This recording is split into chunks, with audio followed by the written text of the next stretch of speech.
town you never heard of. Hey everybody, welcome to the Common Folk Podcast with Ben, Morgan, and Andy.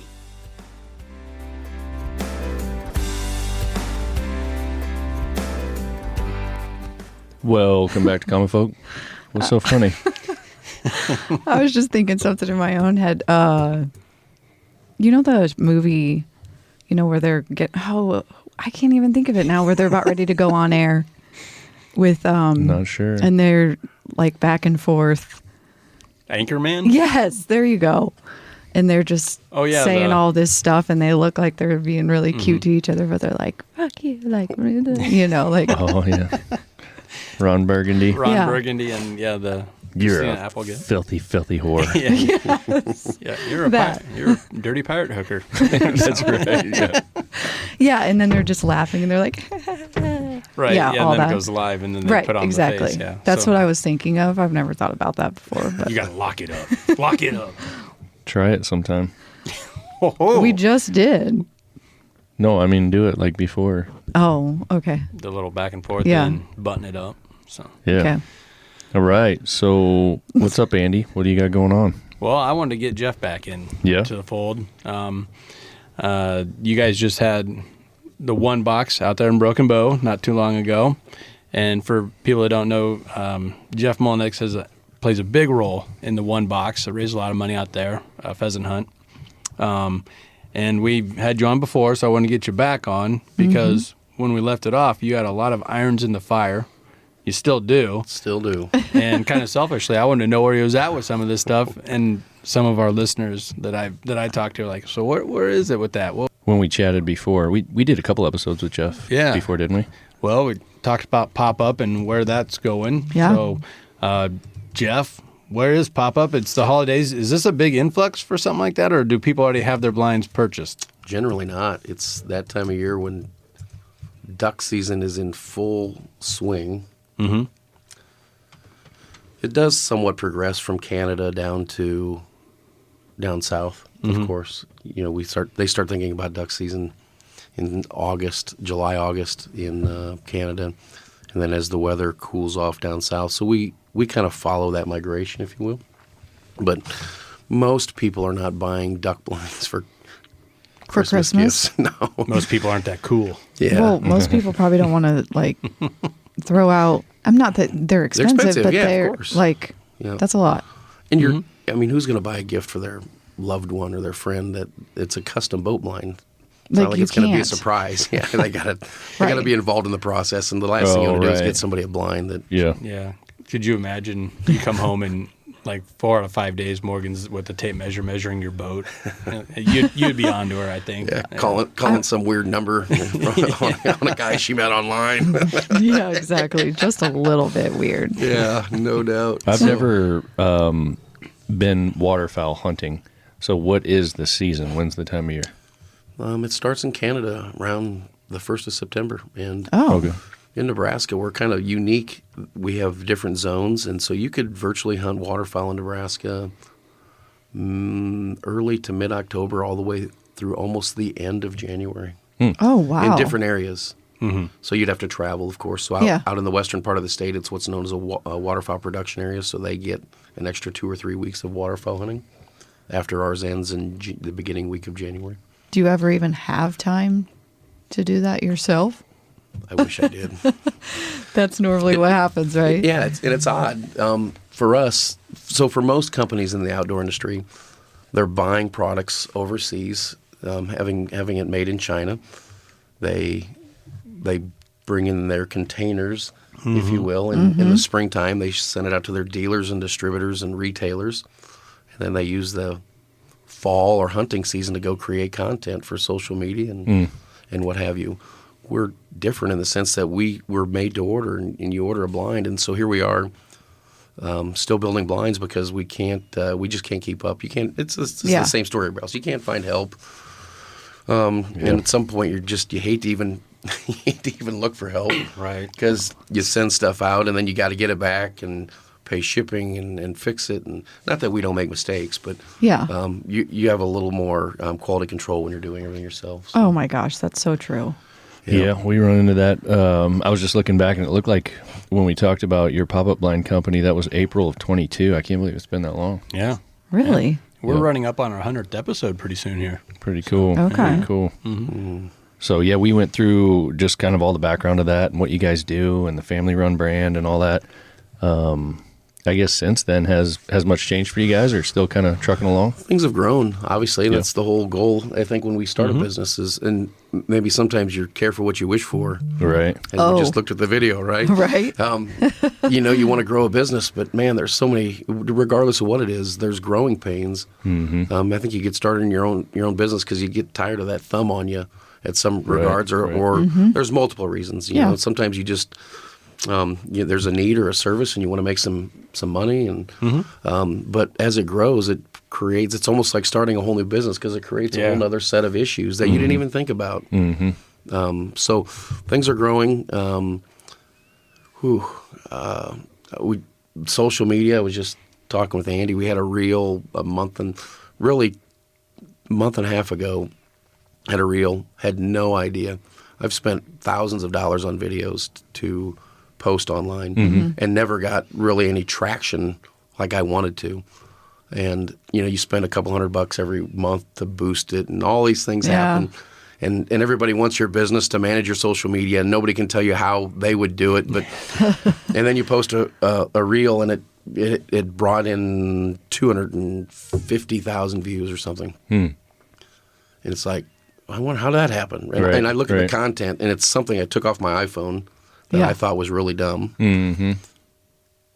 But people wanted to watch it. Yeah. So I call back some of these folks that wanted to manage my social media stuff. Say, hey, why did this happen? And they can't answer the question.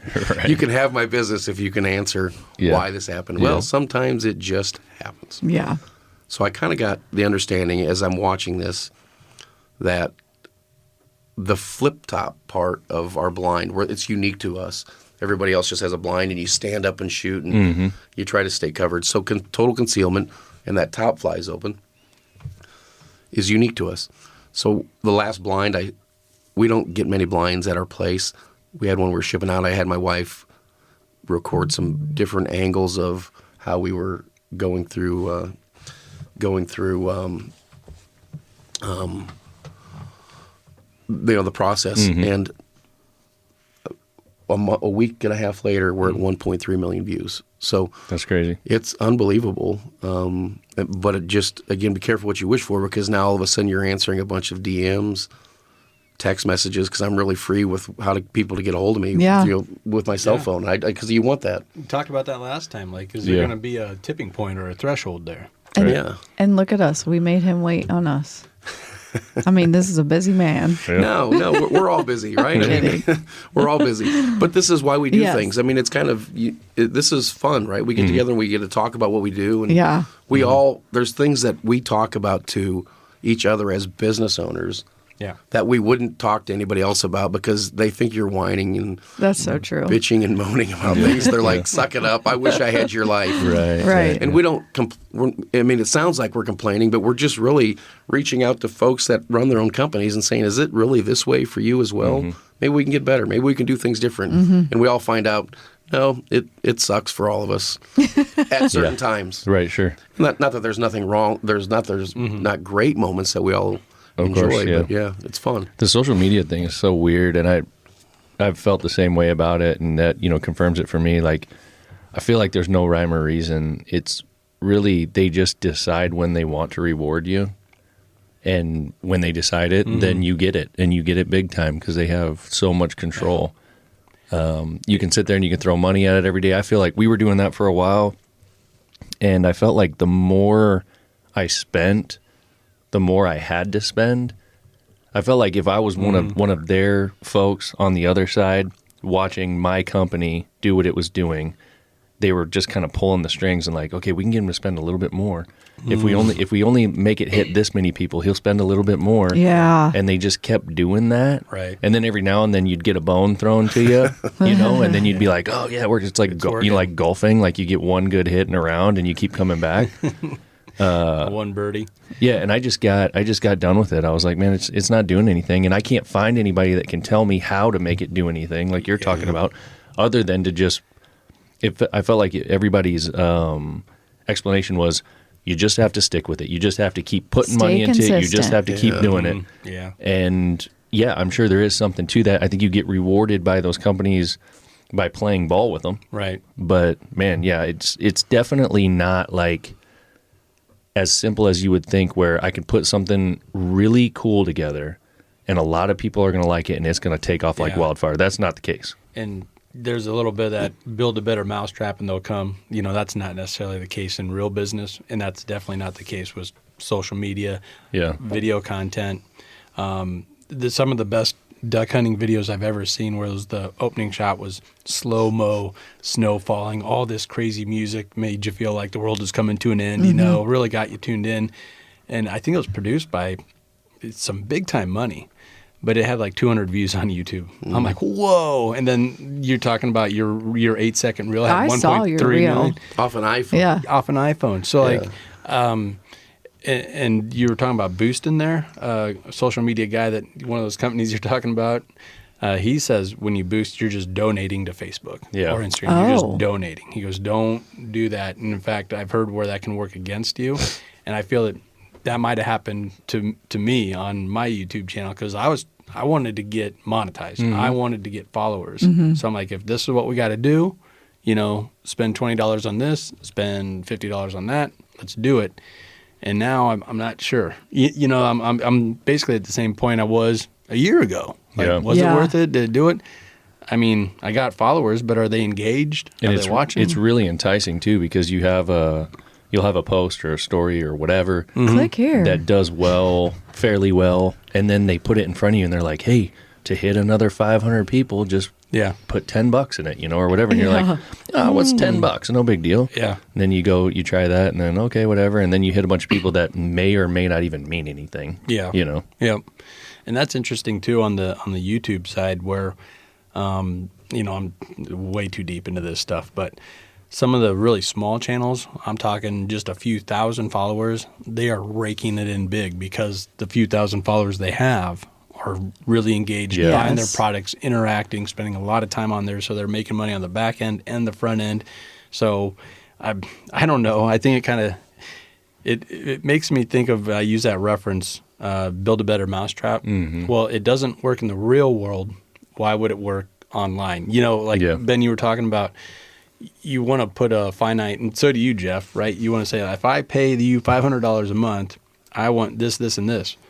Well, there's no guarantees. Yeah. There's no guarantees in real life. There's definitely no guarantees on social media, but we're kind of programmed to think, all right, if I'm buying advertising, I'm going to get this for that. Right. And man, you really can't do it. No. You just can't put it in a box online. Yep. Would you say your best advertisement obviously is probably people, right? They buy it and go tell their buddy. Well, I just had a text from a guy the other day that said, hey, first season's over with the boat blind.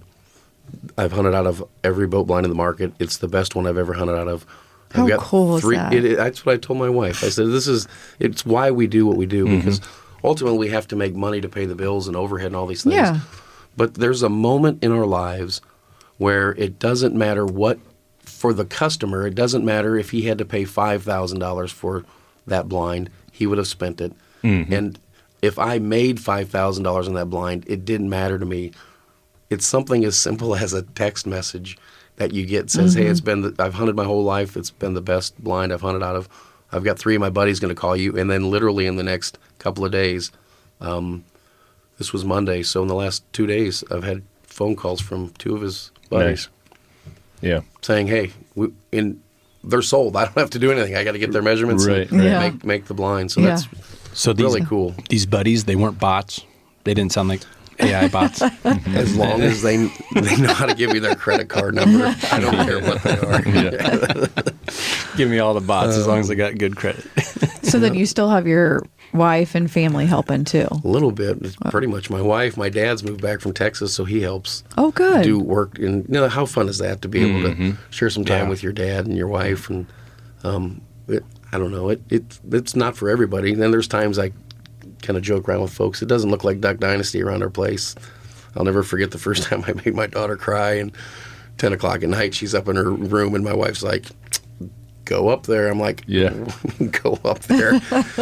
you have to take the dad hat off, right? And or put your dad hat on to take the business hat off and say, sorry. And it's tough as a dad to tell your kids you're sorry, but it was needed. And it's a humbling moment, and I think it's good for. Yeah, and I'm sure that happens with spouses too. I mean, there's times I'm like, you're okay, you're sure it happens, or you know for a fact? I know it happens with us. I'm just saying, with him. I mean, I'm like, okay, boss mode, like calm down. Like, geez, can you be a nice husband? Yeah. Like, we're not working. Calm it down. We could do a whole episode on just families in small business. Like families that work together, spouses, whatever, kids.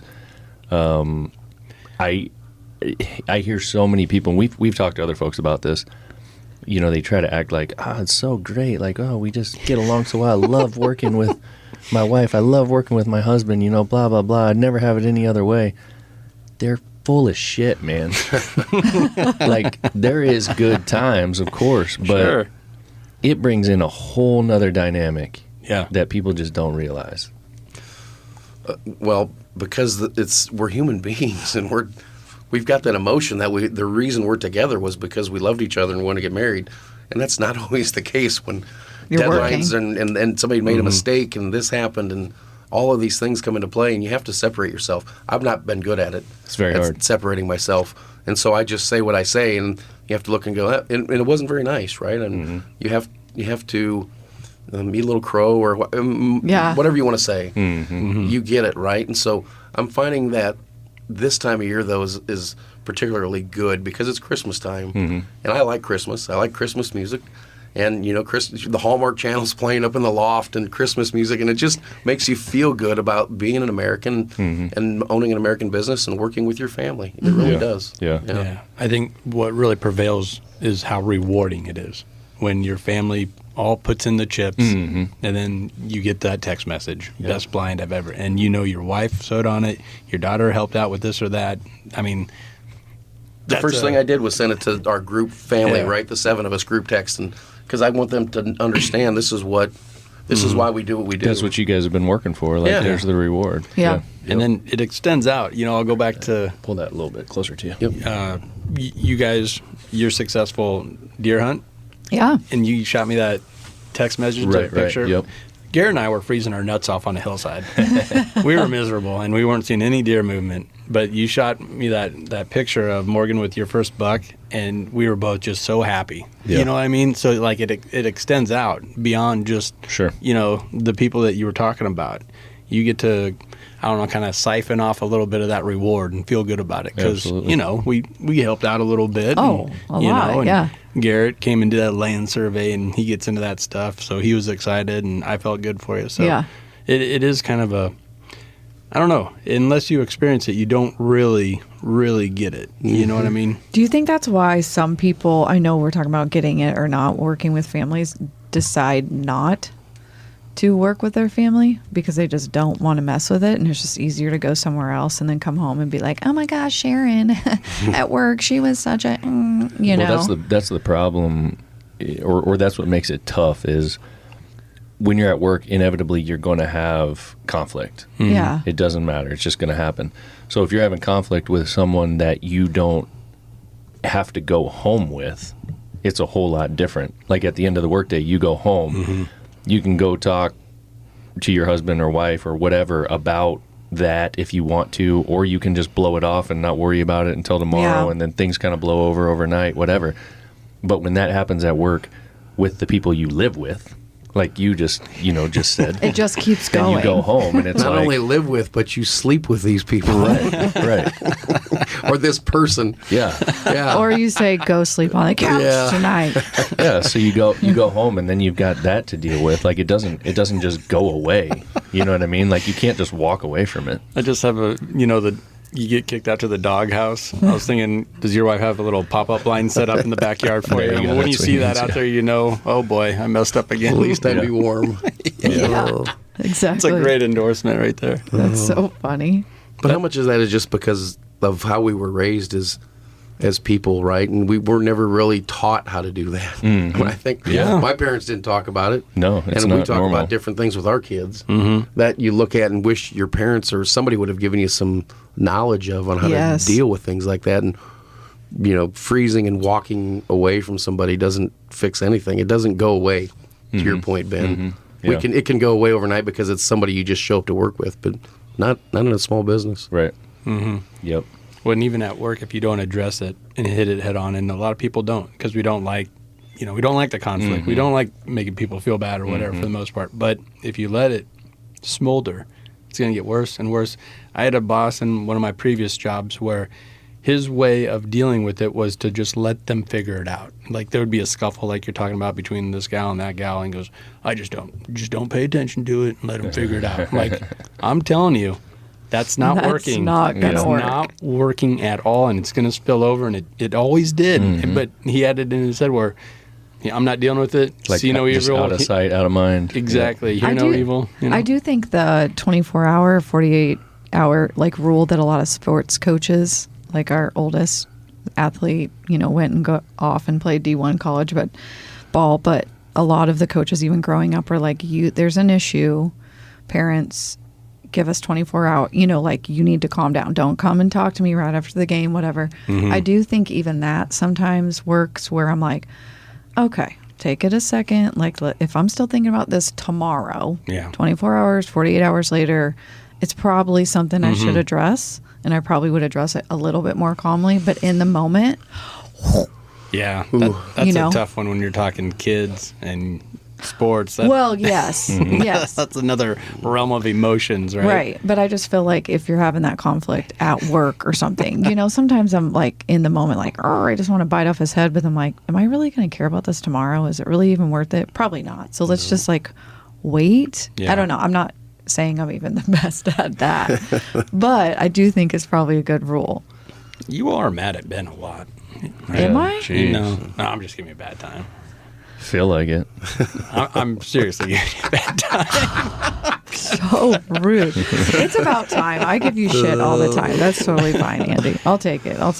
It's usually how we open a show is you flipping me shit, and then there's a pretty good dose of it in the middle, and then it's how we close it out. So. Yeah. I think, and you brought it up earlier, Jeff, last time you had talked about your daughter doing some work with you guys, and I think she was going to school or something. Was that right? Do I remember that correctly? Yep. She's been married. So since we spoke last, 2 kids are married. We just had a grandchild a week ago. Nice. Yeah, congrats. Congratulations. Little boy. Okay. So you're a granddad. Granddad. All right. This is your first grandchild. And we found out on Thanksgiving that our son and his wife are having a grandson as well. Oh my goodness. Y'all are growing quick. Yeah. So this is particularly cool. So you had asked where we are in some of these projects, and I'm notorious for taking on way too much and sometimes not getting near enough done. Huh. Yeah. Is that a common thing See, at here we this go. table? Yeah. What'd I say? We should launch another podcast. Okay. Keep going. Sorry. Yeah. So, and then we had alluded to Laddie Leather Goods, and I may have talked about the story. My grandfather came over, or my grandparents from the Czech Republic, and his name was Ladislav. So they always called him Lad or Laddie, which is, in essence, where we've got the name Laddie Leather Goods. So my son's middle name is Ladislav, and we were informed at Thanksgiving time that their son's name is going to be Theodore Ladislav. So Cool. It's kind of an emotional tie that, what we're doing has relevance to these people's lives in a sense that that's where the company name came from. So from somebody I admired greatly, my grandfather, and now generational from my son to my grandson. So it's given me a little poke in the ass to get things moving a little bit quicker. You better make it work now. Yeah. So, No pressure. No pressure. But we've got a leather goods supplier now down in Missouri. We're just working on a few things. I need to get some different pieces of equipment. I've had a lot of requests from folks. Okay, so instead of the blind being fabric, it would be leather? Nope. So we're doing like women's leather totes, purses, backpacks. Oh, okay. Because I Whole thought nother that company. would be I a like your. lot I of love your leather. thinking because that would be an upsell. That would be a huge upsell. I just didn't know if we're Black talking leather like interior. You're thinking about the Christmas Waterproof. gift aspect of these blinds again, Morgan. I was thinking really big here. Sorry. Yeah. You're talking, okay, purses. I was talking Yeah. about leather blinds. Yeah, Okay. leather. The leather seats in the blind, right? Oh, That's extravagant. Sorry. That was super Gucci. I love it. Yeah. Hey, maybe there's a market for it. I don't Yeah, know. we're gonna have to explore that with the time I don't have. Right. Might have to find another leather company. They might run out. Bigger cows. Some buffalo. Well, that's cool. Yeah, it'll be fun.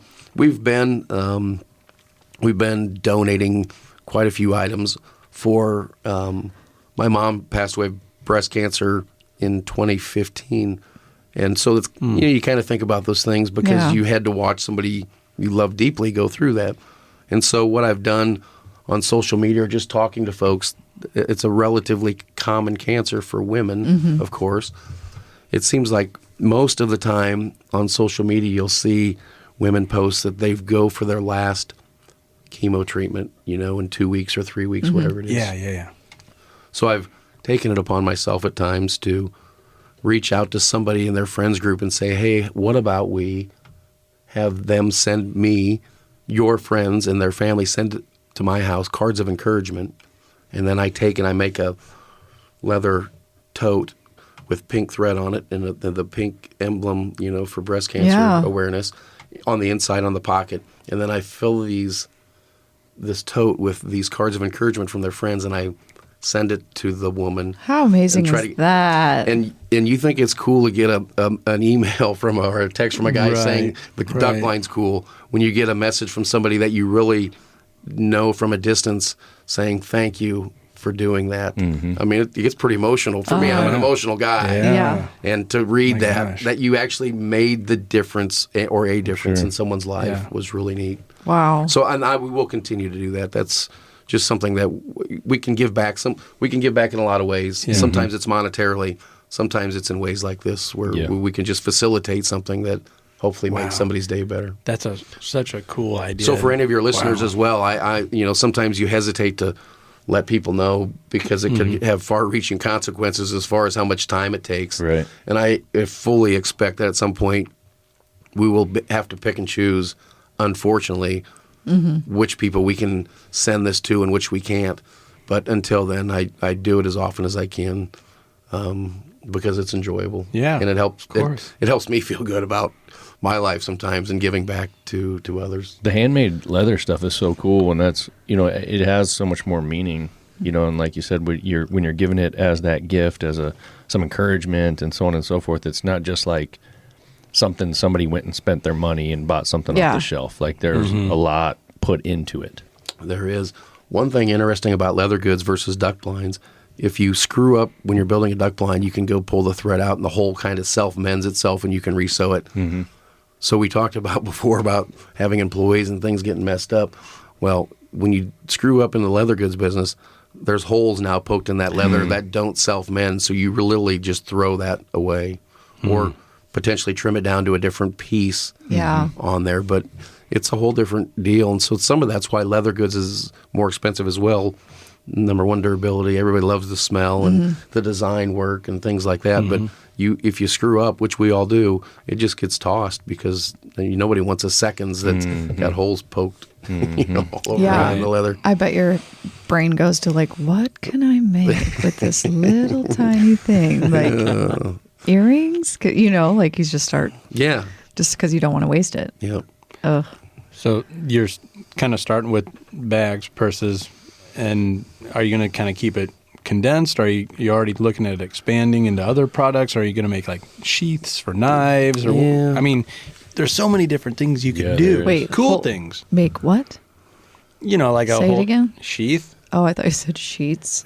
No, leather of sheets. big. That and duck blinds are not I didn't. not on the docket. I'm like, that is not what he said. I've never heard that. Sheath? That's a holder? Yeah. right? Okay. I don't know. I didn't know that term. Now you know. So when I can't be the only listener that when he never said heard that. sheets, though, I'm a little curious where your mind went when he said leather I was sheets. Like, you thought that was crazy, Yeah. Well, but you didn't think it was crazy. We were going to build a duck line out of leather. I did kind of think it was crazy. It Didn't want just to seemed, belittle your guest. Man. seemed a little crazy, but Jeff, that's a dumb idea. I don't want to tell you, but I think it's a dumb idea. Nobody wants a leather duck I was line. going to get behind it if you were doing it. we're just gonna air it out over the airwaves. Gonna help Jeff. Why are work you through shaking this. your head like this? I'm just listening. No, I Yeah, like it. yeah. We're getting somewhere. We're figuring things out here. Yeah, but basically, kind of the normal, if you will. I mean, the leather goods industry is a $60 billion global industry. Wow.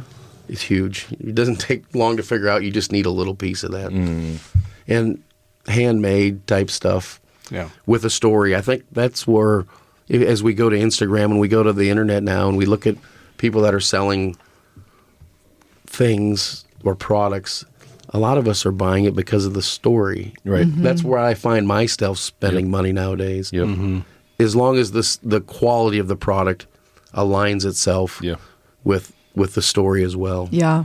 But in general, American-made products have a great story, and then they have a great quality about them as well. Was that hard to find, that leather company? I searched. There's not very many. And trying to find a leather goods supplier that produces leather in the United States there's only 4 or 5 tanneries that I was able to find. Wow. And we're like right in the middle of cattle country. Yeah. Like yeah. there You'd should, think there'd be there should be 4 or 5 down the street. I mean, Right. if We in our business, like leather patches, on hats and stuff like that, man, that everybody Everyone loves wants them. a leather patch hat. And they're a dime a dozen. I mean, we can get them all over the place, but the majority of them are imported or they're faux leather, and Right. people don't even realize. So if you make something really cool, like with a leather patch hat that you can have that whole story behind, that would be a home run. But telling the story as well, I think, is a Absolutely, big part of yeah. it because, as you said, faux leather. I mean, most consumers wouldn't even know. Yeah. yeah. So it's our mission then to create content that educates Yeah. people not only to what we have, but what to look out for in other aspects, because it's how whole industries get a bad name. Yeah. Yeah. What I would want to see, and I'm sure people will give you ideas all the time as far as leather goes, but with guns in the outdoors, we've done. So Joel, our son, got involved in trap shooting this past season, so it'll be season number 2 coming up, and we're kind of getting everything ready for that. But we go to some different competitions, and there's some people set up where they're making all the stuff for trap shooting out of leather. So it's like your holster for your box of shells, or your bag, that's going to hold your spent shells or whatever, and all that handmade, and they'll stamp the kids' names on them and stuff like that. That's super cool. And then with like rifles, slings, Yeah. which I need. Oh, yeah. I've been trying to find one for mine. Yep. And these lever guns. I don't know if you've looked into all the leather that they're doing on these lever guns. So they make like these, I guess you would call it a sheath that goes around the lever itself. Yeah.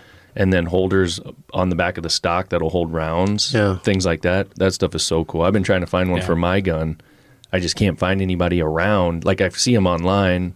There's a couple people making them here and there, but you can't really get a hold of them. And There's this company out of Missouri that now I'm going to run into them again at the Deer and Game Expo where we met. We ran into each other. I think they're by the name of Shamrock. Okay. But they make, and I bet they're using the same tannery because they're out of Missouri. Yeah. And they make all that stuff for knives, guns, accessories, all that stuff. I think there's a lot of demand for that I kind mean, of stuff. the lines are just so long at these trap meets for kids for that, that kind of want stuff. that.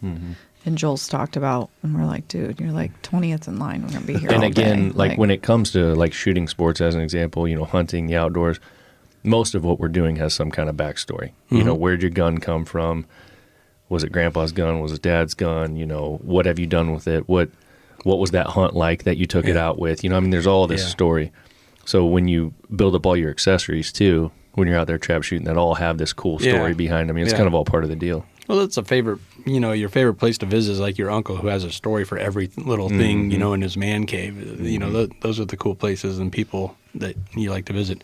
You're talking about people pitching them ideas for leathers. I got another great, terrible idea. Oh, we're gonna tie gosh. a lot of things together here. We've talked about Here we sheets, go. Okay. duck blinds. Okay, so when Okay. you do have a gaff or a goof, and you accidentally poke some holes in a piece of leather, you're like, well, we're going to throw that out. Don't. Recycle it as a patch. Send it to Ben, and then there'll be a legit pop-up, and you'll see the holes going through it, so that was a goof up with pop-up, and you call it upcycle or something catchy. Pop-up, blind, upcycle. And you'll get a legit hat that you know. As crazy as it sounds, I was down at G&H Decoy last year with my dad going through the factory, and they've got mist shoots, right, where they shoot the plastic into the mold, and they don't have enough plastic or it wasn't whatever it is. And they've got these decoys that are half there and then all the plastic that's crap around it. And I grabbed one from them because I'm going to make a cool light, because you can see around where I'm going to put some LED lights behind it, put them on a board, and then give it to them at some point. But I said, you guys could probably make more money selling odd stuff like this than you could decoys. That's the world we live in. Again, there's a story, and where did this come from, and how does it fit into my life? So true. It's really neat. I think a lot of people too have kind of gotten away from like everything being perfect. Yes. Because if it's not perfect, it automatically tells that story that this was hand done. This Some wasn't character. 500 punched out at a time or whatever. Yeah, not a factory overseas did this. Yeah. Jeff's hands did that. Yeah. So then you would catch a whole nother wave of shit, people giving you shit when they see that patch on the hat. Just what I need. Yep, yeah. More of your DMs filling up. More shit. Told you it was a bad idea. Yeah. No, it sounds cool though. The leather business. I'm glad to hear that more's coming along with it. Definitely keep us I know, in mind. you're always searching out leather stuff. I think it's cool. That's crazy. For Yeah, sure. if you go to Instagram, there's a lot of folks, and we'll do everything with the sewing machine, but there's a lot of people hand stitching stuff, which is fascinating to me to watch that take place, because they punch the holes and then they just literally hand stitch it, which is a whole different deal. Sure. Takes a lot of time. Yeah. But I mean, the number of followers some of these guys have on Instagram blows my mind. And they're making a living doing that. Yeah. Out of a studio, much like we're sitting in. Yep. I think a lot of those guys too, when we talk about small business, and that's a struggle that I've had with our small business too, is like, at what point do you just kind of stay true to what you're doing, and you're kind of like, you're hitting that ceiling, like you're not going to be able to get any bigger if you're going to maintain that kind of authenticity. You know what I mean? Or do you then figure out how to expand and do stuff more in bulk and at bigger capacity and so on and so forth, but lose a little bit of the authenticity? It's like there's a struggle there as a small business owner.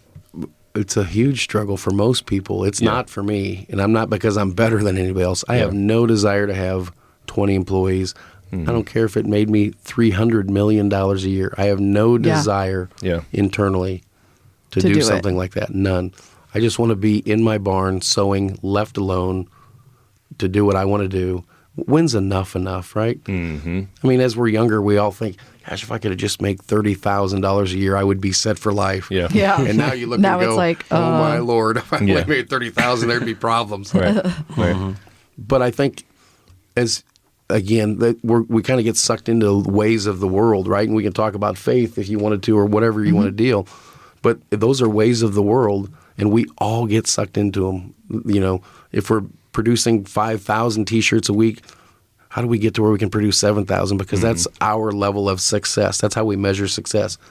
When instead saying, can I produce 5,000 T-shirts a week and free up my time to go do what I want to do in the mountains of Colorado, which is ultimately what puts a smile on our face. Yeah. Right. So how do we get to the point where we can produce enough and rein ourselves in and say, okay, I've produced enough, or I'm making enough, now I can go enjoy life. And the older I get, 53 this year, the older I get, the more apparent it becomes to me. It just the clarity is amazing. That I could care two shits less about making tens of millions of dollars and having 5 houses around the country and a jet airplane. Would it be cool? of course. I'm as capitalistic as anybody in Nebraska or the United States of America. But at the same time, I realize that that's not where my happiness lies. My happiness lies in taking myself or my family or friends to someplace and just hanging out and having conversations. God, it's so true. And that's what I think. I wonder if it's as your kids get older, because, you know, we have a couple older kids where you're like, the time being together, and it's not really about where it's how much money's being spent. It's just, you know what I mean? The time. But we live in a world that we need it. I mean, Well, I don't know where the line. I don't know where the either. line is. Yeah, I know. Yeah. But if we just take some of the busyness out of our lives and we just look at it and acknowledge that there is a line somewhere, it may be blurred a little bit, but when's enough? Yep. I don't know. I don't know. Yeah. Well, I agree.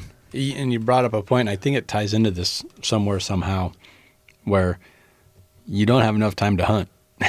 Right. But you love to hunt, and you're actually making hunting blinds. Like, you brought up Duck Dynasty, and that was a quote from Phil Robinson, and he's a spiritual guy, where he was talking about how Willie took it over, and he's go, doing all these conventions, and he blew it up to where it was. And his older son, Jace, was like, I don't want to do that, because if I do that, then I don't have enough time to make opening day of duck season every year. And Phil's like, yeah, I agree with Jace. It's like, Yeah. but without Willie, they wouldn't have their empire. Yeah. You know what I mean? So where is that line? The reality, I think, for all of us is we will know where that line was when if we're not taking from this life instantly, meaning in a car accident or some type of accident. But if any of us are laying, in our deathbed per se, or dying from an illness or something, we will have plenty of time to think about this and know where that line was. I think the whole key is to know where the line is now and not have to look back and go, I wish I would have. So true. Okay. I think a lot of what I've seen with a topic like that, or any kind of other topics, like what it is you do for work. Do you run your own business? Do you work for someone? Whatever, that I've realized is that you don't. It's just not the same for everybody. Just flat out isn't. And there isn't one single answer that says this is where the line is. This is what everybody should realize. Yeah. Like when you talk about that Duck Dynasty family, for Willie, he has a completely different goal and things that he's wired different. Give him satisfaction than Jace, and it just is what it is. It's okay. Each one has that different, Yeah, it's not wrong. Yeah. No. If somebody wants to make $10 million a day and go for it, chase that dream. That's not who I am. And that's what I'm saying is we need to all, in retrospect, look internally and somehow say that's not what I want. But yeah, of course, everybody's just no different than us. We choose to make blinds in America. Yeah. Everybody else has decided it's better for them to make things overseas. If pop-up blind is ever made anywhere other than the United States of America, I no longer own the company because I would literally shut the business down and find something else to do before I would have it made overseas. Yeah, it's the line I've drawn. And that's okay. Right. Yep. Yeah. It's important to know those things about yourself, like you said, and then stick with them. Yep. It's pretty easy to get pulled away. We're tempted every day, because everybody else is out hunting and I'm sitting here making blinds. I got all my orders done. Got the container last month. Right. Yep. It's a different world, and a lot of them folks have become friends in the industry that do that kind of stuff and use that business model, if you will. Good for them. Yeah, we can still be friends. Right. Yeah. It's just different. Still be friends, but want different things. Yeah, that's right. So true. So. Cool. All right. So, is there a website we could send people for the leather goods, or we're not quite there yet? Not quite there yet. No. Okay. Still hammering that out. Yeah, I would say by middle of next year. You want to hit that. That will be a Christmas item, of course. Okay. So cool. Being able to, and one of the reasons we're doing this is because we would like to have a way to build inventory of stuff. Yeah. So we can go somewhat enjoy life. It's never a solution to everything, as you know. You can build inventory. Do you build too much? Do you not build too much? Whatever it is. But I want to be able to go to the shelf, pull off something, send it to them, and when we're out, we're out. Right. It is what it is. Yeah. Yeah, you're in a unique place with those custom duck blinds where made to order every single one of them. And that's why they work so well. Yeah. So. I think with our audience as well, there's definitely it's the right audience for that category that you're dealing with. So if there's anything that we can help with, just definitely let us know when you guys get around to it. I think I know folks, including myself, would be excited to get their hands on some of those things. Yeah. And I like the small offering. It's like a really good barbecue joint. Like when it runs out, it's out. Sorry, bud. If we're done at 11, we're done at 11. Last plate went out 15 minutes ago. Right. Yep. Do you follow the Montana Knife Company by chance? A little bit, and I've heard more and more about them lately. Holy cow! I mean, have you followed them? No. So I'm going to get the timeline wrong, but I'm going to say 2 years ago, roughly, they started doing knife drops with a couple of employees. Josh Smith out of his garage, and I mean they've been on Fox News. I mean they've been all over the country. I mean it's blown up to something unbelievable for them guys, and it's the story, right? In Montana, they build obviously a quality product, but they do a knife drop on a Thursday. I don't know if anybody knows how many that is, but if there's 300, as soon as the 300 sell out, they're done. Yeah. I think ideally that's not the business model most people want. They'd like to, and they've even said they want to build inventory of stuff. But at this point, they build them. And they sell. They sell. I mean, literally in seconds. I mean, the website is shut down. Yeah. Montana Knife Company. It's wow. I've heard a lot of really good things about them. They've Origin USA in Maine. If you've seen Origin stuff with boots and jeans and Jocko, all of his stuff. I mean, all these are. I mean, that's a 10-year-old company, and to look, they've got 500 some employees. Again, not something I want to do, but I admire those folks that have said, we started this business in a garage, and now here we are. We've got factories in 2 different locations or 3 different locations in the United States, and they're doing it with the American supply chain, with cotton grown in America and all these things. That's cool. That is, to me, that is really cool because somebody said the only way we can do this is overseas, and that's not the case. Yeah, that's not the case at all. Right. It takes a little bit more work to do in America, and you make absolutely. Unfortunately, you make less money because your margins aren't as good. But everybody thinks you're making more money because you're charging them more. Yeah. Yeah. And there's another educational process for your listeners because someone's making stuff overseas doesn't mean they're making less money. The reality is they're getting it made for less and they're charging more. And again, that's their prerogative. It's not for me to say they shouldn't do that. Yeah. But the guy that's building stuff in America is likely making less money than and dealing with more government regulations and all the other crap that he has to deal with, as opposed to opening a container and getting it to where it needs to be. Well, it's all, simple economics and those kinds of things. I think most people probably understand, but around here, you can't pay anybody any less to do the most basic job than like $15 an hour, maybe 20. Yep. You go to somewhere in China or whatever, and someone can make a really good living on 2. And it's not like you're shortchanging them. They can make a really good living on 2. Their stuff just costs less. Yeah. It's just, it's basic. Yeah. The job creation too. God, that should be worth more. You know what I mean? When you have 20 employees or 100 employees, what you're bringing to the table for the nation, for your local community, local economic development.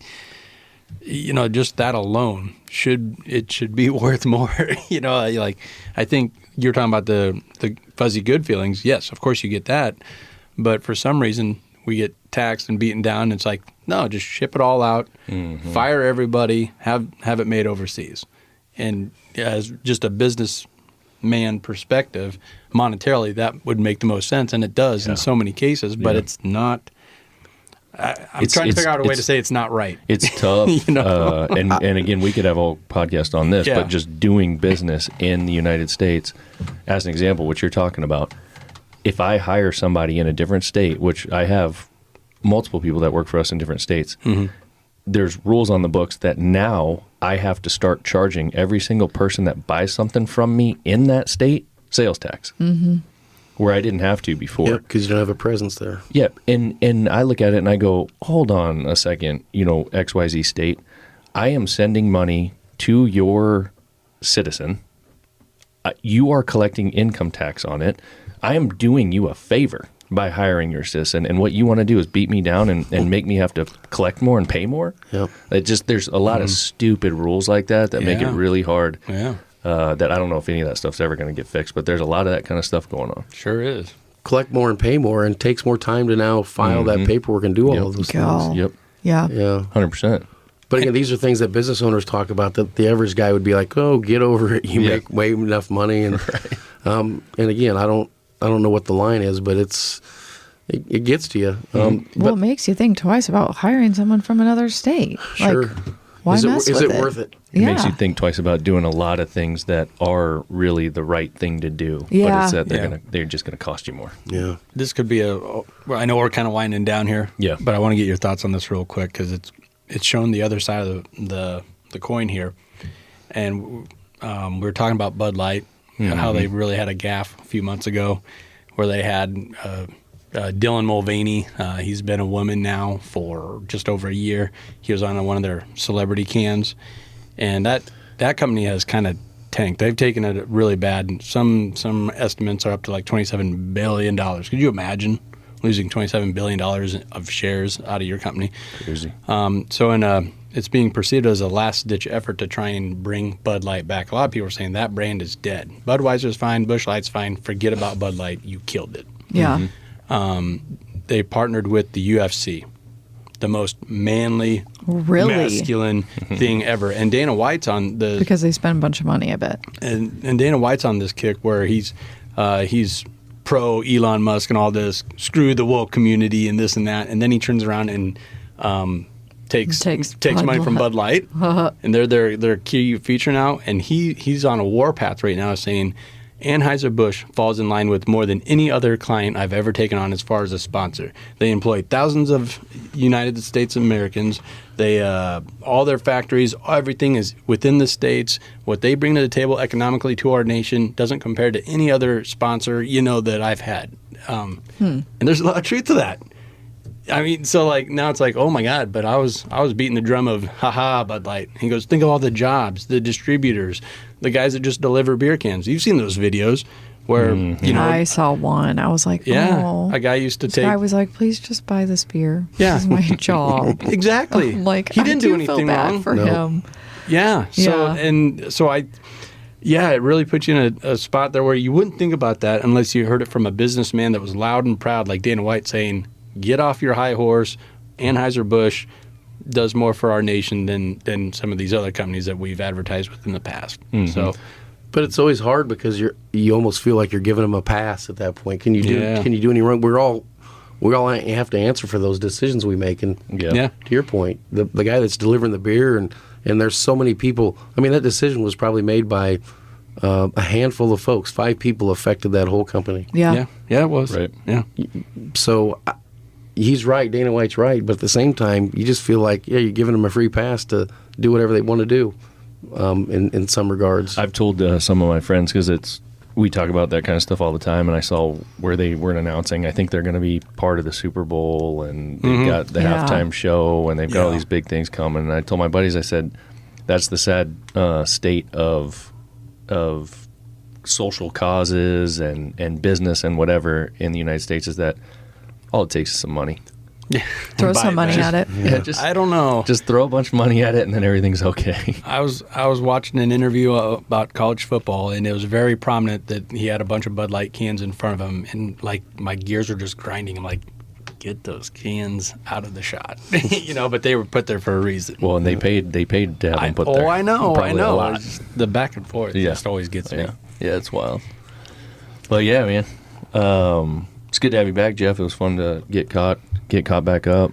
If people want to find you, email you, or you just want to supply them with your phone number. I don't want them to find me. Okay. Don't find Jeff. Okay. Like Montana Knives here. Yeah. His company is pop-up lines, but don't find him. Call Farm Focus and order some stuff. Right. Good luck finding Jeff. You guys are on social media, obviously. social you talked media. about that. Yeah, Yep. pop-up blind company and pop-up blind, anything with Yes. pop-up blind. So Yeah. Okay. it's good.